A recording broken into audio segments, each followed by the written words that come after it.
Hey everyone, welcome to the Drop Podcast. We have three really exciting main topics today. Of course, we're talking about the closure of Shrek and, what is going in, what is happening. Universal social media is just on fire right now. So we've got a lot of Universal stuff, but we've got two Disney topics as well to get into. But before we dive into any of those topics, let me introduce to you the co-host of today that's joining me, Sean. How are you doing? I'm good. How are you doing, Jonathan? I am doing fantastic. Thank you for asking. Awesome. We have some fun topics today. We do. Without any further ado, let's go ahead and just dive right in, shall we? And the first one is this. Due to the unfortunate spread of the latest COVID-19 variant, parks around the world are beginning to question whether or not they should shut down again. However, Disneyland Hong Kong already made their decision. On January 7th, 2022, Disneyland Hong Kong closed its gates once again until January 20th. This marks the fourth extended closure of this specific park and the fifth closure in total since the pandemic began. So, Sean, I am just curious to know what your thoughts are on this because, the spread of COVID seems to just kind of be going it's like coming back. It's coming back. Yeah. And I know that in a bunch of entertainment industries, not specific to the theme parks, but a lot of movie theaters are starting to shut down. A bunch of Canadian theaters already shut down. I believe some in New York might have already shut down. Yeah. And there's just this talk of what are we going to do moving forward because everything seems to be ramping back up.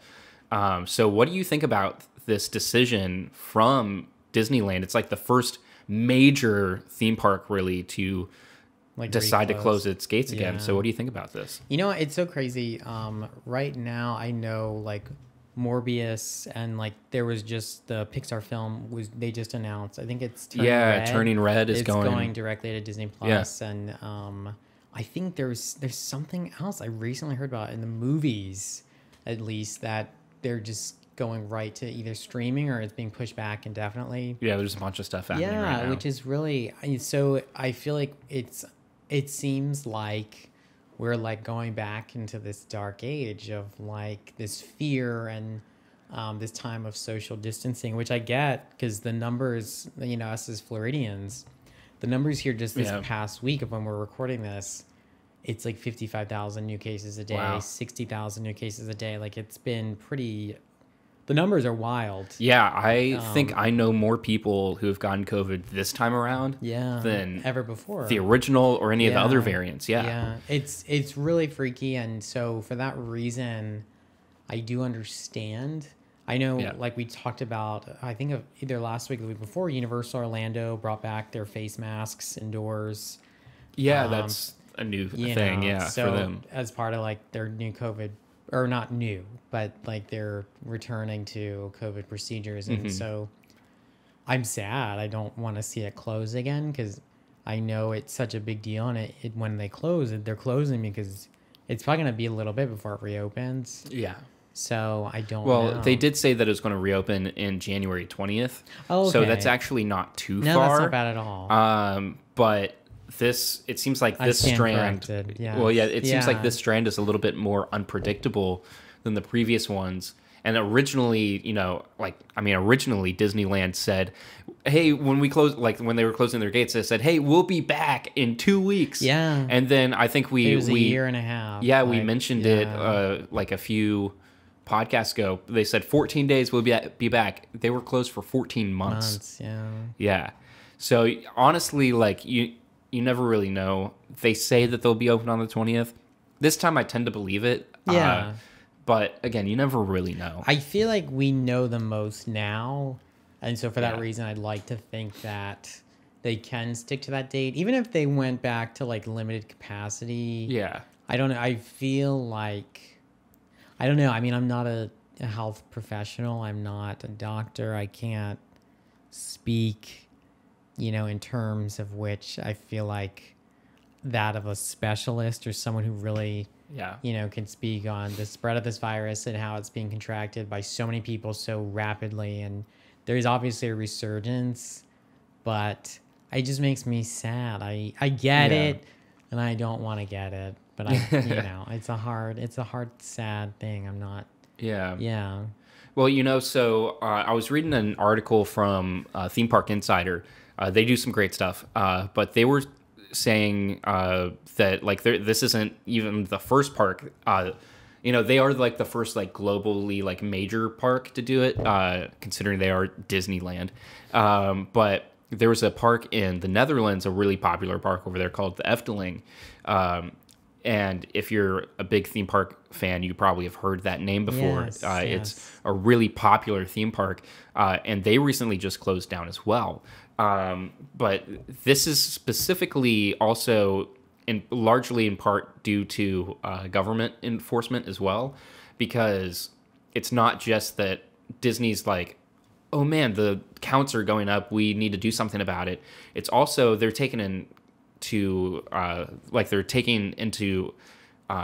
consideration. Thank you for that. They're taking in consideration the fact that the government's shutting down borders as well. So, like, specifically in Hong Kong, they've shut down all airports that are taking in flights from certain countries. And the U.S. is one of them. And of course, the U.S. is one of the bigger, like, tourist, one of the biggest countries to bring tourism to Disneyland, Hong Kong. So, with a bunch of countries not even being able to travel there. They're taking a lot of that into consideration as well. It's not just Disney freaking out, being like, oh, COVID's a big thing, like, we've got to do something. It is that, for sure, but also it's a business decision as well. Yeah, like, they literally can't bring people into the country. I mean, that's wild stuff. Yeah, I think the thing that shocks me the most about this story, though, is that this is the 5th time since that's 2020 that this park is shut down. The 5th. Oh my gosh. Like, they've reopened and then shut down, reopened, shut down, reopened, like 5 times. One of those times it was only for like a day or two, so like, it wasn't too bad. But it's all because of COVID, correct? Yeah, all because of COVID. This is the 4th extended delay, like closure that they've had, where it's been more than just a few days. Yeah. So that's just wild to me.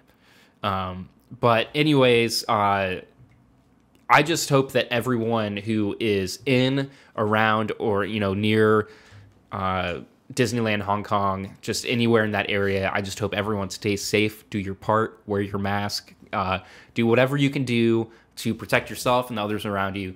I hate to hear that things are shutting down, but I understand that it's necessary, and I just want people to stay safe. So with all that being said, the question is now over to you guys. What do you think about the closure of Disneyland? Hopefully, if we act now, and we are all responsible now, hopefully it doesn't have to spread to the U.S. too, where now, like, our home parks are shutting down. Like, that's the last thing that I want to happen. So, but the question's over to you guys. Yeah, what do you think? Do you expect any of our parks to be shutting down anytime soon? Let us know what your thoughts are down below. But let's move on to our second topic today, and that is this. Goodbye, boarding passes. You won't be missed at all. Remy's Ratatouille adventure has officially... No shade. No shade. Good riddance. Remy's Ratatouille adventure has officially dropped its virtual queue system in favor of the traditional system, or standby method. Since opening in early October of last year, guests were required to obtain a spot in the virtual queue if they decide to experience EPCOT's latest attraction. However, as we enter the slower season of the year, Disney has decided to open up the standby line for day guests. This change has no effect on the Lightning Lane / Disney Genie Plus add-on, though. So with these changes, I mean, honestly, like the quote said, it makes sense to me that they are deciding to drop the virtual queue right now. It's the slower season, so I mean, why have a virtual queue if the park's not that busy? Disney has specifically stated that they are not sure if it's going to be like a permanent thing, that they might bring it back if the capacity demands it. But for right now, we are assuming that it is down, like it's just standby, and it's going to stay standby let's hope. But with all this information, Sean, what do you think about Ratatouille going to standby finally? Yeah, you know what? And forgive me because I keep starting all my answers with "you know what." I don't know. I feel like Well, you know what, Sean? you know. It's all right. You know what? It's all I right that appreciate you started it. Thank you very much. But it's my catchphrase for this episode. But I feel like I know Rise of the Resistance hasn't had a virtual queue, I believe, in quite some time. Is that correct? Yeah, it's been. I want to say it's been like 3 months or so. It's been like a little bit. It's been a few months. And that's obviously a much more major attraction. Granted, Yeah. it's a whole other park, but I can't help but think, I'd like to think that has a greater lore to the parks and like probably has more like foot traffic. And I mean, it's also been rides per open day. for a while. It has. And like you said, it is a bigger attraction. So It like the is. queue line is quite a bit bigger. Yeah. Yeah. I don't know. I just feel like this attraction at Epcot, which, and I've been on it. It's good. Yeah. It's not like amazing. It's not life changing, but It's it's fine. good. It's Yeah. cute. It's nice. And so for that reason, I feel like it only makes sense. Going back to their, I don't want to say excuse, but their reasoning, like being that, it is the slow season, which it is. And then now bizarrely as well, it's also like this resurgence of the COVID variant or this COVID variant or whatever, just COVID cases in general. And so I think it is an interesting time, but I think it makes sense. I never really foresaw that, or I never thought that attraction would require a virtual queue for like ever. That never really seemed like, it just never seemed necessary. I never really thought the attraction would be that amazing. Yeah, when that ride first opened, I was actually shocked that they had a virtual queue for it in general because, I mean, correct me if I'm wrong, but I think Mickey and Minnie's never had a virtual queue, right? No, like I don't think I it ever remember when it did. opened. I went opening day. Yeah. Vlogs on the channel, by the way. So if you want to see opening day of Mickey and Minnie's, Check it out. Check it Check out. it out. But we were there opening Link day. below. Link below, and Yeah. check the description. But it was like we waited, I don't know, like an hour and a half or whatever in a standby line. Yeah. And I remember that was like right before COVID hit, though. I'm think like you're right. 90% sure. It was like, there was only I like believe you're a correct, few yeah. weeks before the park shut down. But when it reopened, they never went to the virtual queue. No. So like that was surprising to me. So it's like if Mickey and Minnie's Runaway Railroad, like I don't. That was correct. Yeah. Mickey and Minnie's Runaway Railroad. Yeah, I just like I don't know how to abbreviate it. No, Like, is it you're Mickey good. and Minnie's or is it Runaway Railroad? Runaway Railroad is like a tongue twister a little bit, so I just always call it Mickey and Minnie's. I don't know, but anyways, that ride, I figured if that ride didn't have the virtual queue, then Remy's Ratatouille Adventure Like, it probably probably wouldn't need it, either yeah. because there's so similar attractions. So I think honestly, it's about time because it's not just that it's a virtual queue. Like when we were talking about this attraction a few weeks ago, I had said that I still haven't ridden it. And the reason why I haven't ridden it is because Epcot is not a park to me that I would like schedule my reservation at. And their boarding passes, or like they were calling it boarding passes. I believe they were, for Remy's. Yeah, their boarding passes had this thing where you could only book a boarding pass if your original park reservation was in that park. So say like if you booked a reservation for Magic Kingdom and you can park hop after two. So if you park hop after 2 over to Epcot and just say that there is a boarding pass still available, which there oftentimes were, you still wouldn't be able to get a boarding pass for Remy's Ratatouille Adventure because your reservation was for Magic Kingdom. It wasn't for Epcot. Yeah. So because of that, like I had been to the parks a handful of times with Ratatouille open. I just not been able to ride it. I don't know. So like, I think it's about time, honestly. Yeah. It was never really that popular of an attraction that it needed it.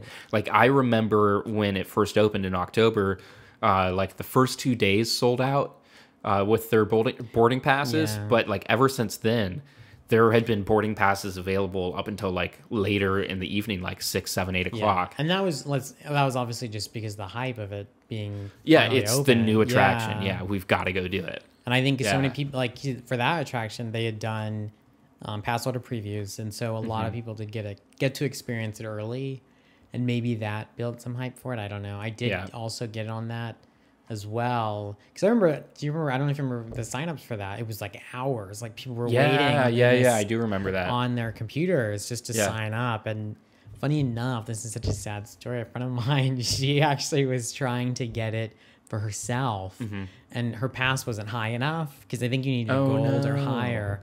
So of course she had access to mine because of our connection through my Disney experience. And so she called me, and I was actually at Disneyland at the time. She was here in Orlando, and she called me. It's like 6 a.m. And she's like, "Oh my goodness, I waited 2 hours to like get this virtual key or this reservation. Yeah, the reservation. I can't even use it. Do you want to go? Because I waited 2 hours and someone needs to take this." And I was like, "Oh my goodness!" Shout out to Morgan. Thank you so much. And so that was the only reason I got to do that. Yeah. Yeah, I tried to get. For Morgan, oh my gosh, but yeah. Well, I guess I'm glad that I didn't try because I have a silver pass. I didn't know that there was like a tier you had tier. Yeah, because remember they did that for Galaxy's Edge when they did the I swear to you they did that for Galaxy's Edge too. You had to. I think that was for the preview of the land. I can't remember either the preview of the land or the preview of one of the attractions. You had to have either platinum or platinum plus. Like it was like super deluxe. Well, and wasn't it like also like just a weird preview too? Like I think it was like preview. They showed you the land, but none of the rides were open or something like that. Like it was something very specific. But I just remember you had to be platinum or platinum plus for that, and I was not either. Yeah, so I didn't get to do it. Yeah, because I don't want to spend $10,000 for a single month of a pass. No, you know. So, I'll go with all the peasants like later. Yeah, right. Yeah, I'll wait the extra 2 days. Yeah, no, it was because I remember. I do remember loosely. There was a preview, but I was just like, this was stupid because wasn't I'm pretty sure it literally was like 2 days or something. It was like quick. It was brief. It wasn't like super extended. So yeah. I don't know. I am glad that Ratatouille is finally getting a standby line because, like I was saying, you know, like that ride. Like I am excited for the ride. I'm not expecting it to be an e-ticket attraction. And in fact, before anyone had even seen it, like the Orlando version, which is the same exact thing for the most part as the French version in Paris. But before people had actually like ridden it, I already wasn't expecting it to be an e-ticket attraction. What I'm expecting for that ride is that it be like a good D-ticket attraction, like, you know, kind of one step below, something that just gets you from that side of World Showcase to the other without you being like, oh my gosh, there's nothing back here. Yeah. It's like, you know, that's like a good, like, it's not halfway, but it's like right before halfway around the World Showcase.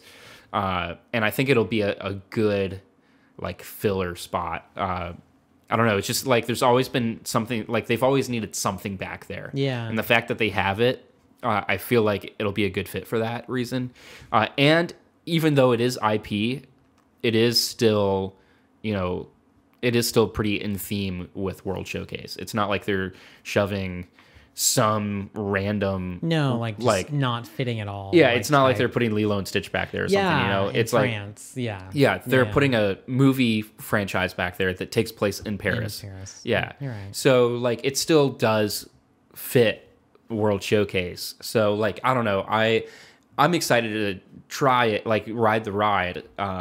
And the fact that it's going to standby now just means that I can. So your time is coming. My time is coming. Part of me, I will say, I wonders if, like, because the Frozen Ever After.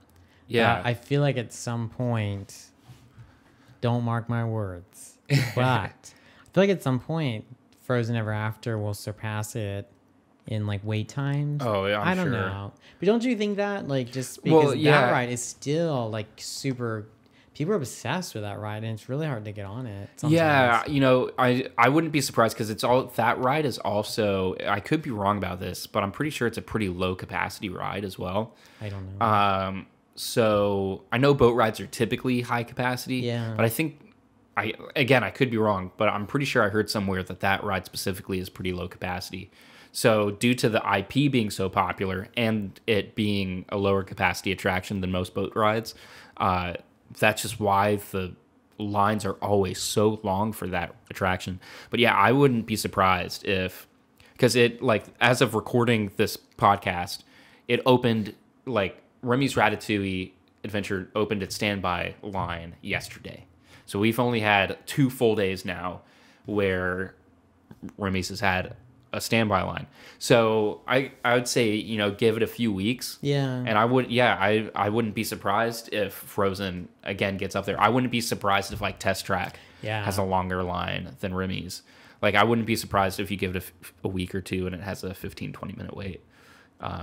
Just because, you know, it's not supposed to be that e-ticket attraction. Yeah. And I know at Hollywood Studios there are times where Mickey Minnie's Runaway Railway or Railroad, I thought it was Railway, but I don't know. Yeah, I don't know. Well, I just know with that, it can go down to, like, pretty low wait times as well. And that's still a major new attraction. Yeah, there, well, that one actually does have a pretty high capacity as well. So then there we go. Yeah, so, yeah, and the fact that it's, I don't know, like, it is a good, fun ride. Like, if I'm there, it's adorable. I enjoy riding it. But it's not... Makes me smile. Yeah, right? It's just one of those happy rides. Yeah. But it's not like a big thrill ride. No. It's not something that's super impressive. Yeah. So, like, yeah, you're right. Like, the demand just isn't quite there for that one as much as, like, Rock and Roller Coaster, Tower of Terror, Rise of the Resistance, you know, like some of that stuff. So the fact that the demand isn't that high and the capacity is super high on that one too. Yeah, every now and then you can find it at like 25, 30 minute wait. It's like especially in the slow seasons. Yeah, it's like one of those cutesier things to do, I think. Yeah. Well, there's nothing wrong with that, you know. Yeah, every park needs that ride. That is like, oh, if the wait time's low, then sure, I'll ride it. But, you know, yeah, just every park needs that, like, not C-ticket attraction. You know, it's not like getting down there, but it's also not an E-ticket attraction, you know. Having a variety of rides is definitely good for a park. So, and yeah, I'm glad that this ride is finally opening up to the just like, yeah, the mass public, just whoever wants to ride it can ride it now. It is interesting that they're dropping this, and, well, I don't know, I'm not surprised by it, but it is interesting to note that this ride is still listed as one of those individual attraction selections on Disney Plus, or Disney Genie Plus. Yeah. All the plus stuff. Come on, Disney. There's too many. Yeah, for real. Yeah. And they're all like additional costs. Yeah. It's just so many. But this is still one of those additional costs. And it's been going for, it can go up to $15, but traditionally it's been $8 to $11 to pay for this attraction. Yeah. So that's not changing. It's just the boarding group that is changing. So just to clarify, so if you want to use Disney Genie Plus, you would still have to pay extra for this ride. So interesting to note that. But anyways, let's go ahead and move on to the next topic. But before we do, go ahead and head down to the comments section and let us know what you think about Standby being available for Remy's Ratatouille Adventure now. Do you think it's about time? Do you prefer the virtual queue system? Let us know down below. But let's go ahead and move on to our third and final topic for this evening, shall we? And that's this. Shrek 4D has officially seen its last flogging. Dun, dun, dun. And now that the era of the donkey is over, Universal is that good? Universal has been relentlessly teasing us about what is to come. Over the previous few weeks, half-eaten bananas have been popping up all over the resort on Universal's social media. There's only one thing that could mean. Specifically on the official, or wait, hold on. Yes, all over the social media. Sorry, I got lost. No, Specifically on the official first day of the attraction being closed, Universal not only put up work walls with Minion graphics covering the entirety of it, they also posted a clip of a banana replacing an onion outside of the attraction. Dun, dun, with dun. dun dun dun dun dun dun dun dun dun. With these not so subtle hints on what's to come, what do you think about another Minions attraction? Maybe, possibly, probably, definitely coming to the park. Sean, what are your thoughts? Dun dun dun. No, oh my gosh. You know what? I will say the Minions attraction that is currently residing across the street from that now closed attraction. It's cute. It's fun. You know, it's a big people mover. It gets a lot of, people going. I think it's cute. I don't know what they would do with that, IP again. Mm-hmm. Like that would be so exciting or amazing or just like beyond thrilling. I get at the same time though, like that area is only so big. So what can they really do there? Mm-hmm. Like, I get that as a very harsh reality that they're faced with. There's just no room and they just have to do with this space that they have. And so, maybe another simulation type attraction would be the go-to. I think for me personally, I don't know if you've ever done it, but like I'm a big fan of oh my gosh, I think it's Kung Fu Panda at Universal Hollywood. They've got essentially the DreamWorks Theater. The DreamWorks Theater, and that's what replaced Shrek over there. Yeah, so it was Shrek originally. Yeah, and like with that, it's a really immersive experience. It's the same but it's more immersive, and I think it's just really, really cool. And I've been to Universal Hollywood twice now, and I've made sure to do that attraction both times. Yeah, it's that good. I think it's really cool, but it's not like I'm sure so many people out there in the comments are like, "You're stupid" and have bad taste. But it's just like another. It's just like fun. I can't explain. Well, it's like a modernized take on Shrek, right? Like this Shrek style show, where it's a theater show, but it's a little bit more modern. And then with a few more additions as far as like the immersion of it. Yeah. And I don't want to give it away because it's like a part of it, but there is like a few more details to that attraction that just it goes the extra step to make it just give it that little extra oomph. And so for that reason, I don't know. I feel like if they were to do something there with the amount of space that they have, I think it'd be fine just to do that. I don't feel like it's a newer franchise like Kung Fu Panda. It's still super hot. Kids love it, from what I've been told. Yeah, there's just no way that it's not Minions with the stuff that Universal's been teasing. Yeah, like no, I know it's Minions. Oh yeah, like I just would prefer. Yeah, Kung Fu Panda. Well, there's a lot of stuff that people have been saying like, do this, like anything, but more Universal's social media has been like absolutely going insane with people. The comment sections are wild. People are like, anything, like give us anything. I'm not that. Even another Fast and Furious. No. I would take a park full of Minions over a clone of another like if you did Fast and Furious correctly, then heck yes. Yes. But no. I prefer the Despicable Me attraction over the Fast and Furious attraction. Yeah, like Despicable Me is definitely not up there for me, but I'll take it. Like I will ride that ride 10 times before I ride Fast and Furious once, probably. Anyways, but yeah, there's been a lot of stuff people have been like, give us the DreamWorks Theater. Come on, like it replaced Shrek over in Hollywood, so it's like it's easy to do. Like you wouldn't have to do much to make it DreamWorks. So do that. It has been proven that like people have taken like the site map of Secret Life of Pets over in Hollywood and put it over the available space that Shrek leaves in studios here, and there is enough room to do Secret Life of Pets here. So people have been like, hopefully it's that. But I think Universal has all but confirmed that it is none of those things. It is another Despicable Me attraction. With all the banana stuff, the work walls that went up, and having like minions all over it. Yeah. Like again, like it could just be that the minions are next door, so they're kind of like transferring that theming over while they do construction. But the reason why I don't believe that it's going to be anything other than minions is not just because of social media, it's not because of the work walls, but it's also been that the running rumor for this spot, the one that seems to be the most credible, has been that it's going to be a Villain Con themed attraction, which is from the Minions movie.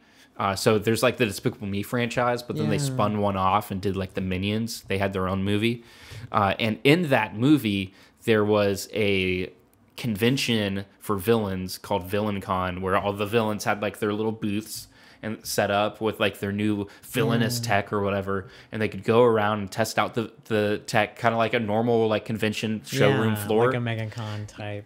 Yeah, like IAPA, but for villains. Yeah.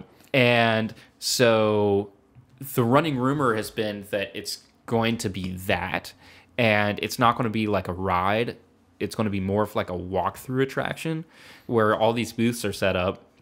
There's a bunch of mini games with like these different tech devices or whatever. And you can like shoot things. You can like, I don't know, like a whole bunch of other stuff.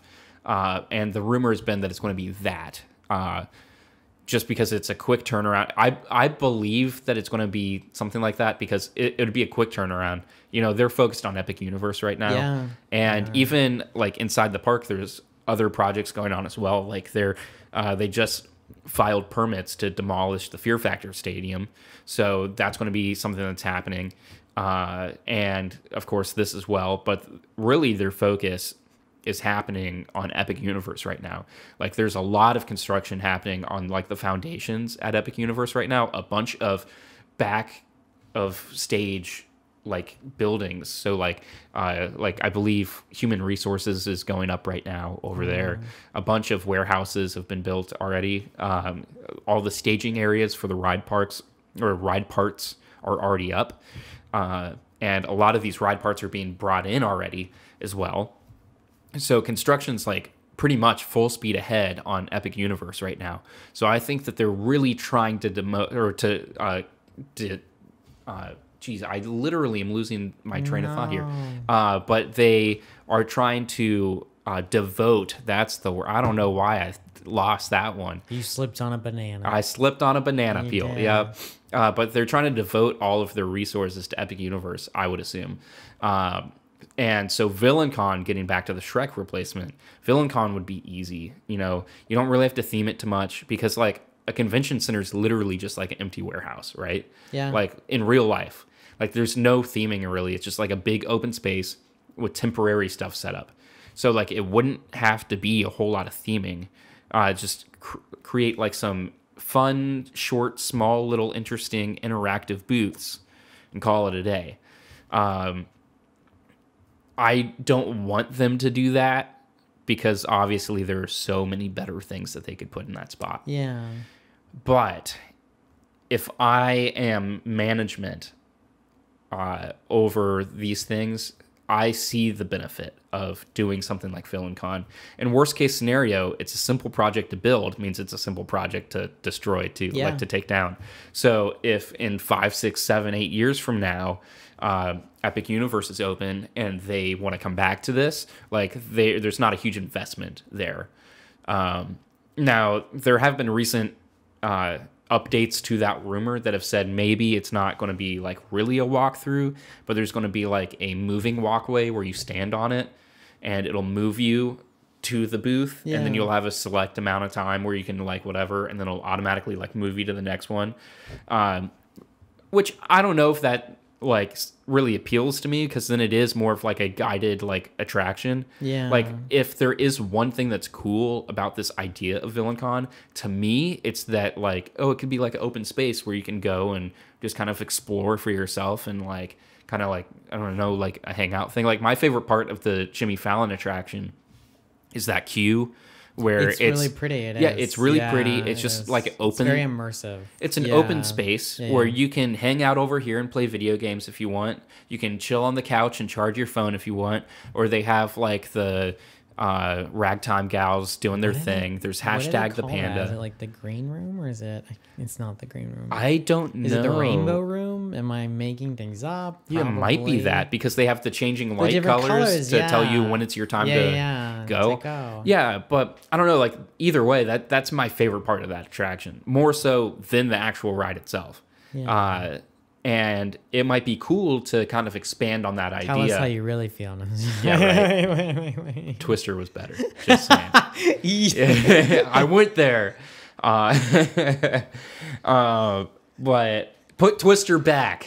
All right, like put it in. It'll be on that's what it's gonna be change.org tomorrow. Yeah, change.org. Yeah. Put Twister in the Shrek building. Yeah. But and now there's like these more information comes out about, again, this is just a rumor. But another thing that adds credibility to the rumor is that if they went with the VillainCon idea, Shrek right now has 2 theaters. And one theater is open year-round, but the other theater is able to shut down for special events, such as Halloween Horror Nights. Every year, Halloween Horror Nights has a house that takes up half of the Shrek building, so it takes up 1 theater. And that's enough room that they can build out a whole house. And with VillainCon, if VillainCon goes in there, apparently it only needs enough space to take up half the building. So that second half of the building could still potentially be used for Halloween Horror Nights. So they wouldn't have to lose a house during Halloween Horror Nights because an attraction took over that spot. So that again kind of it's like queue space, kind of, right? So no, but you're right. The back of it is a house. You're right. It's a whole house. Yeah, it is. You're like right. this past year was Case Files Unearthed.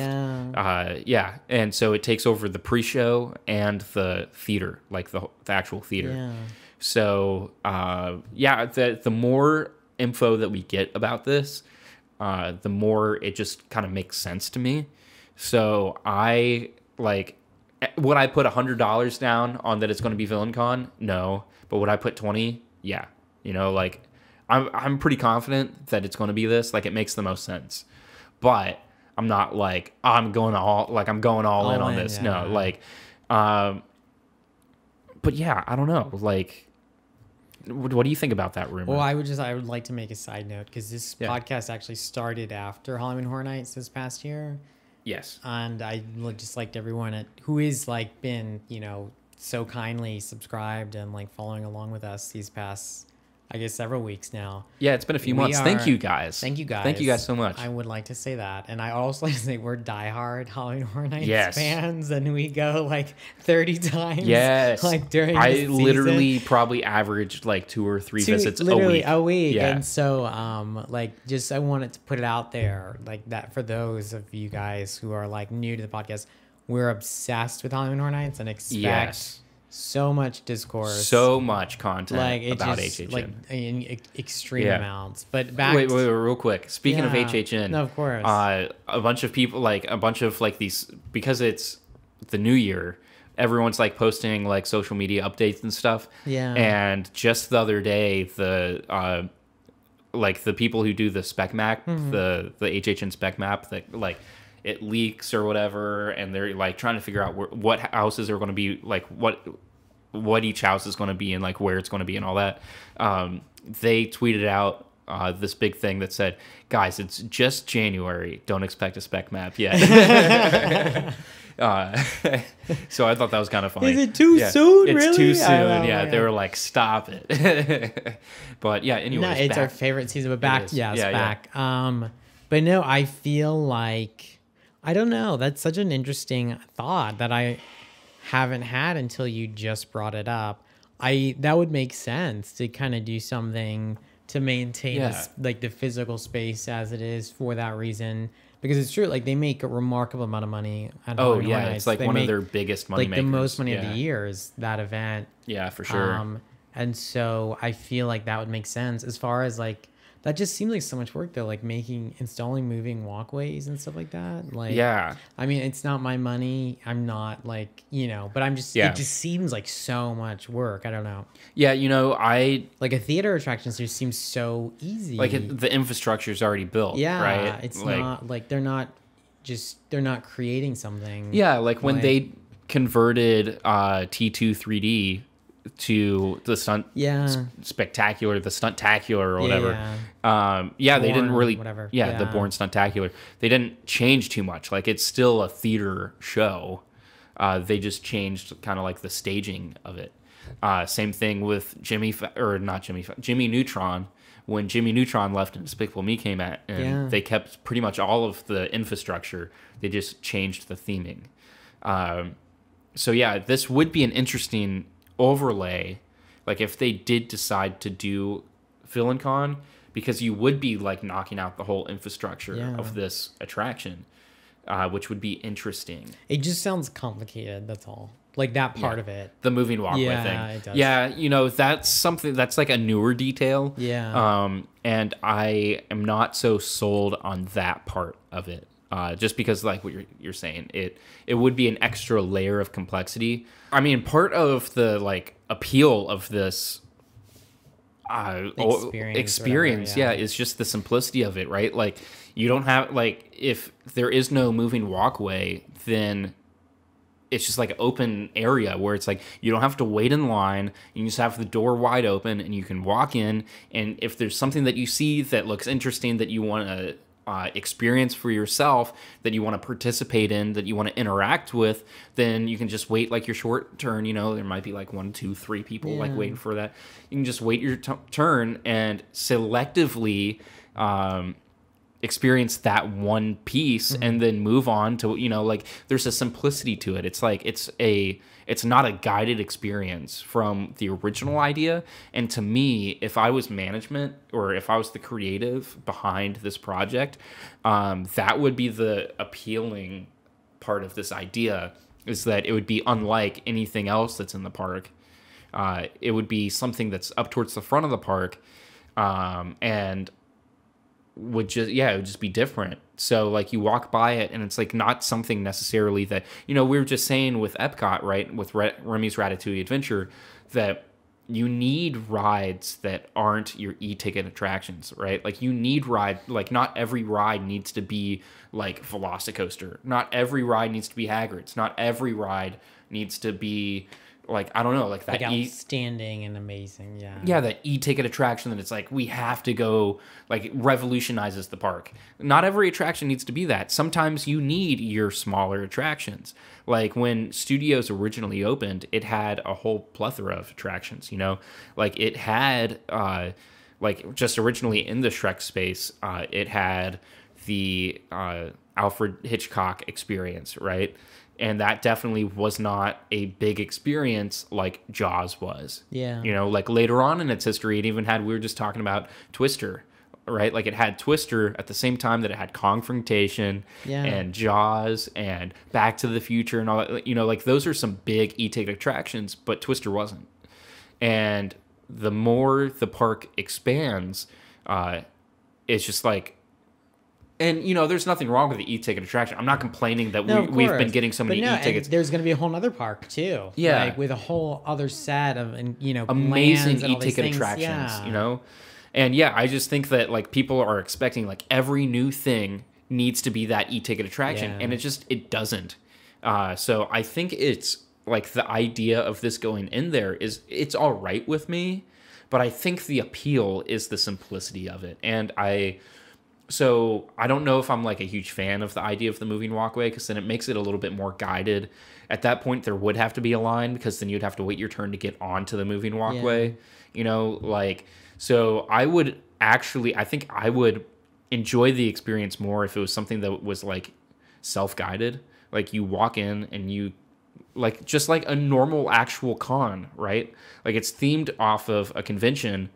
Like, make it a convention where you walk into the show floor and you find what you want and you can interact with the people there. You can interact. Like, I think that sounds pretty appealing. Yeah. And I would like that more than a moving walkway thing. And it would be cheaper for them too, right? Yeah. So I don't know if I really like that idea too much. But honestly, since it's like one of those newer details that's come out about the rumor, I don't know if I really buy into it that much.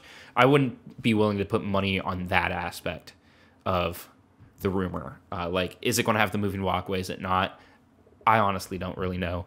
But as the idea as a whole, I am like, I'm gonna put like 90%. Like, I'm pretty sure that ride or this attraction is going in that spot. Yeah. So, yeah, I don't know. Yeah, We'll see. we will Time see. will tell. Yeah. Okay. So, do you think Universal is going to like actually announce anything coming up? Because they've been teasing like a lot more than like normally it's just radio silence, right? Yeah. Like Universal closes something. Like if you want an example that is happening currently, like other than Epic Universe, I mean, we don't know anything about Epic Universe right now, like officially. Yeah. But Fear Factor, they just closed Fear Factor. They have permits filed already to demolish the whole thing. We just mentioned that. We have nothing, like no social media, no concept art, no hints, nothing. Like we have rumors, obviously, but nothing that's come from Universal themselves. Where with Shrek, we've been getting rumors since like a week or so before the thing even closed. Yeah.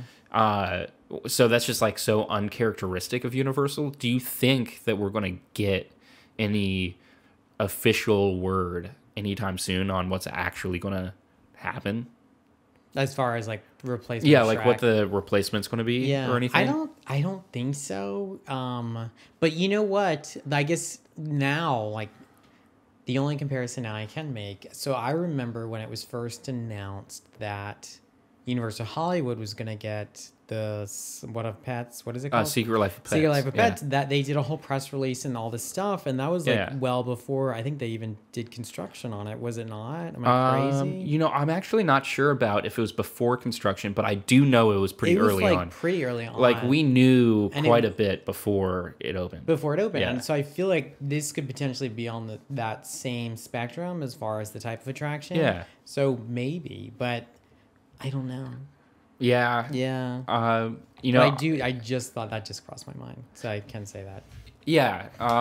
Yeah, I don't know if we'll get anything official, but considering that it's not going to be that big e-ticket attraction thing, like those things, it seems like they really want to keep everything close to the vest with those because, like, there's a big investment going in with that, and they want to make sure that they get everything right before they release anything.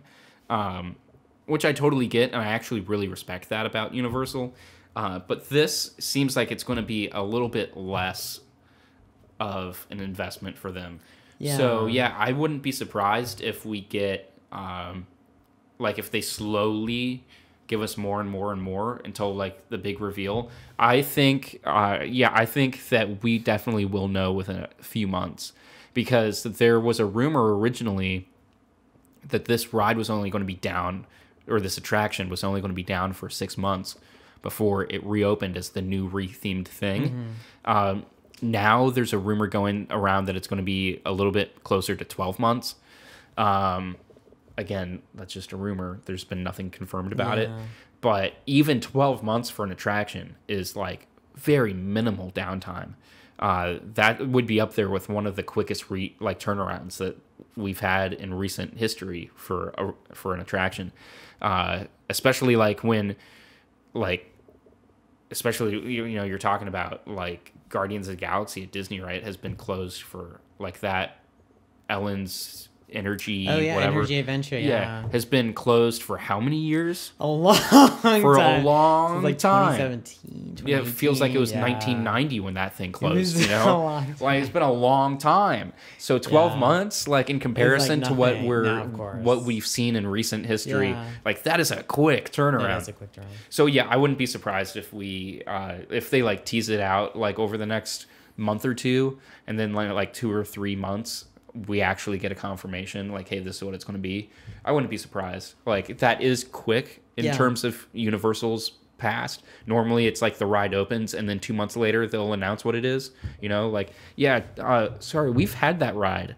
For, like, it's been open for, like, 6 months. Why are you now just saying that it's, like, you know, like, but for real, like, Porn Stuntacular was announced, like, I'm not even joking, like, 2 weeks before its previews started. So, like, they announced it, and then, like, 2 weeks later, I was watching the show. You know, so like Yeah. that would be quick. Like 2 or 3 months from now would be quick for Universal. But I wouldn't be surprised considering it is a lesser, I'm not saying lesser attraction, but lesser investment. So I don't know. Is there anything else you want to add to this story? No, I think I'm just excited to see what comes of it. Yeah. As far as far as this perspective of it, I just am excited to see what comes. If you know what, like, it's crazy because the Shrek attraction has been there for so long. 18 years. 18 years. Someone actually posted, I think on the Universal Orlando pass holder page. Yeah. This picture, because back in the day, there used to be like an inflatable Shrek over the arches, and this was just in the like kind of like on the hugging page. the, It's like the archway. And he's like his head's over it, whatever. And it was just so funny seeing that because I was like, oh my god, like that. He was such a staple in the park, and yes, at one point, like that was a remarkably famous franchise that was so big. It still has its fans, it's still so big, know? and it has a special place in my heart. It was one of my favorite film series growing up.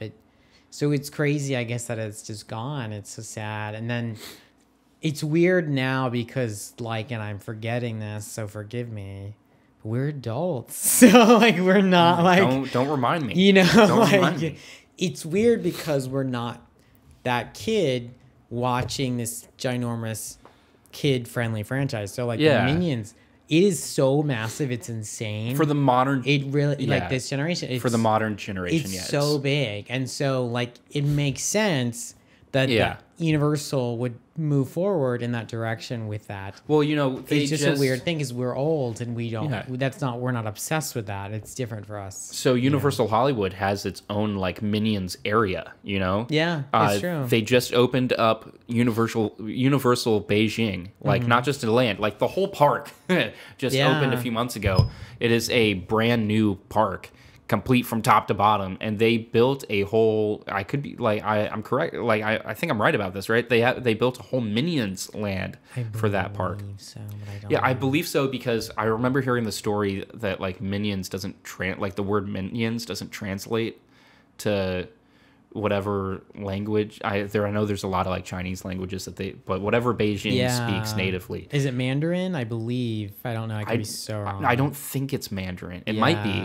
but whatever language it is, it doesn't translate 1-to-1. Like there's no 1-to-1. So the land is like called angry yellow people or something like that. Like something funny like that. I forget exactly what it is, but it's something funny like that. Funny turn on it. Yeah, funny like phrasing of what the Minions actually are. But yeah, so there's like a whole Minions land there. So Minions is a huge property. It's honestly probably the second most profitable for them in terms of their theme parks, just under Harry Potter. Yeah. So like it doesn't surprise me that they're wanting to expand on Minions. It's just like, for me, I think the big bummer is that it's right in the front. Us childless millennials. Well, yeah, you know, I don't hate the Minions. Like a lot of people hate the Minions. Yeah. I don't. Like I can appreciate them for what They're are. cute. The movies are adorable. They're really funny. It's just like it's kind of a shame that if they do make that whole like a whole like Minions section, it would kind of be getting rid of that production central area, and that's the first thing that you see when you walk into the parks. It is. You know?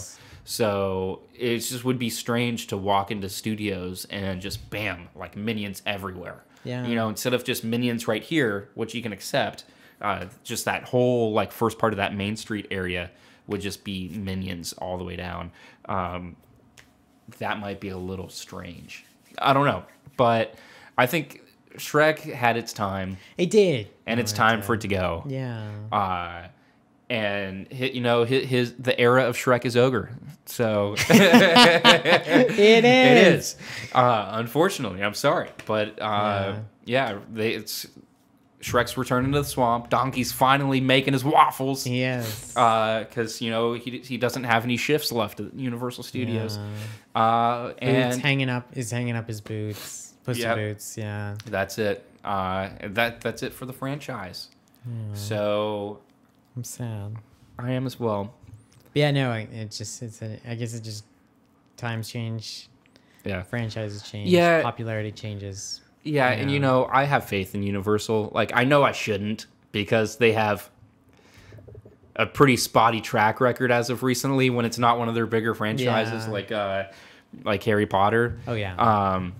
But overall, I feel like they have a better track record, like overall. Yeah. So I don't know. Like, well, it's funny you said that because and I don't know why, and I don't know if it like translates as well, but I always think about like with the Fast films, those are like that's like one of the biggest film franchises of all time. Like it has like I think almost 10 sequels. It's 9 yeah, films. so there's 9 and they're working on the 10th. A 10. Yeah. Like that franchise is remarkably successful. Yes. It's just the attraction that came from it was not. But yes, that you cannot argue. I mean, the numbers are there. That is a remarkably successful film franchise, and it will go down in like film history as being so. Oh, for sure. Yeah. So it's just like it just didn't translate, and then it is what it is. Like, and I don't think people like. It's like I think if you're a theme park person, you think so poorly of like Fast and Furious because of that attraction. Well, I think it's because I don't know. they I already. guess I personally do, but Well, they already spent money on the R&D, like the research and development for the Fast and Furious add-on into the tram tour in Hollywood, and I understand from a management perspective the benefit of not spending more money on a Fast and Furious attraction, like not spending more research and development money, because as like a numbers person that's not a creative, like I can totally see how R&D just feels like throwing money into a fire. No, of course. Like just burning money. But really, like, I don't know. So I understand why they did what they did. Yeah. I just, like, I don't know. I think they've learned from their mistakes. The difference between Fast and Furious, I think, and what is going to happen with Despicable Me is that, or not Despicable Me, but this new Minions thing, is if this rumor is true and that's what's going on or going into the Shrek 4D area, it's going to be like the ground up kind of thing. And Universal has proven that when they build stuff from the ground up, for the most part, they do a pretty great job. The issue with Fast and Furious was like they had management saying, hey, we've spent money on this already, just take it out of Hollywood and put it in there. Like that's what they did with King Kong. Like they had that 360 King Kong section in the tram tour. And they said just pull that out and throw it in the park. And I know people don't hate King Kong the way that they hate Fast and Furious, but honestly, for me personally, like I do like King Kong more than Fast and Furious, but it is still also one of those rides that I walk past 90% of the time. Like it opened and it was lackluster for me even the first time I rode it. And I don't know. I think they've learned their lesson from just snagging things out of the tram tour. Like the copy and pasting. Yeah, like copy and pasting. Like originally when Universal Studios opened, they took inspiration, right? Like Jaws was in the tram tour, and they put a Jaws ride in the original opening day park. But it wasn't just that one tiny little section from the tram tour over here. They they expanded on it. Like they built a whole attraction based off of Jaws. And same thing with King Kong. Like they had that tiny little King Kong section in the main tram tour ride back in the 80s, 90s. And they took that idea and like made it into its own full-on attraction. I don't know. This is like a tangent. We'll bring it back to this new attraction. But this new attraction, it's not based on anything. It's like it's from the ground up. Yeah. And I feel like when they do that, when they build things from the ground up, it generally turns out really good.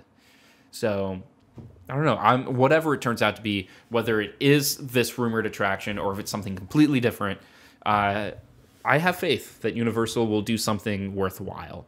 I think that they've definitely learned from the past few attractions that didn't do so well. And yeah, I think the park is overdue for like a more kid-friendly thing as well. The last few attractions we've gotten have been pretty adult-centric. Yeah. So that's true. Yeah. So I think it'll be all right. I think people are overreacting a little bit. it would be nice to have Secret Life of Pets. But I think the reason why we're not getting it here is because we're going to get it in Epic Universe. So Then that would make sense. that would make sense. Yeah, that would make sense. Yeah.